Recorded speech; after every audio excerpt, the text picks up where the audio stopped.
I gave up calisthenics after 3 weeks. I thought it wasn't doing anything. 2 years later, I found out I quit exactly 7 days before the results would have shown up. Here's the timeline nobody shows you, and why most people walk away right when their body is about to change. Month 1, the invisible engine. You put in the reps, you wake up sore, you check the mirror. Nothing. And your brain tells you, this isn't working. But here's what's actually happening. Your nervous system is rebuilding its wiring. Every push-up, every squat, every hang from that bar is forcing your brain to talk to muscles it's ignored for years. Scientists call this neuromuscular adaptation. You don't look different yet because your muscles haven't grown. Your brain is still learning to fire them correctly. By the end of week 4, you'll be stronger. Not because anything got bigger, because your brain finally figured out how to use what you already have. One more thing people don't expect in month 1. Sleep improves. Energy levels even out. That 3 p.m. crash disappears. That's not a coincidence. That's your body physically responding to real movement. Month 2. Something shifts. Now things get interesting. After your workouts, you notice a pump that actually stays. Your muscles feel fuller.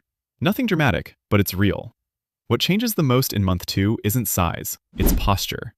Your shoulders pull back on their own, your chest opens up, your spine stacks differently. Suddenly, your clothes fit better, and people start looking at you a little longer without knowing why. You didn't gain a pound of muscle. You just started occupying the frame you already had. Quick question before we get to month 3. Why do you actually want to do this? Not the surface answer, the real one. Write it down somewhere. Because month 3 is the hardest month mentally, and you're going to need that reason to get through it. Month 3. The compound effect hits. This is the month nobody prepares you for. Everything that was building quietly in months 1 and 2 now shows up at once. Your strength spikes. Reps that destroyed you in week 1 feel controlled now. Movements you couldn't even attempt, dips, harder push-up variations, early stages of a muscle-up, start feeling possible. And something unexpected happens. It stops feeling like a chore. You start chasing the next skill. You look forward to sessions instead of dreading them.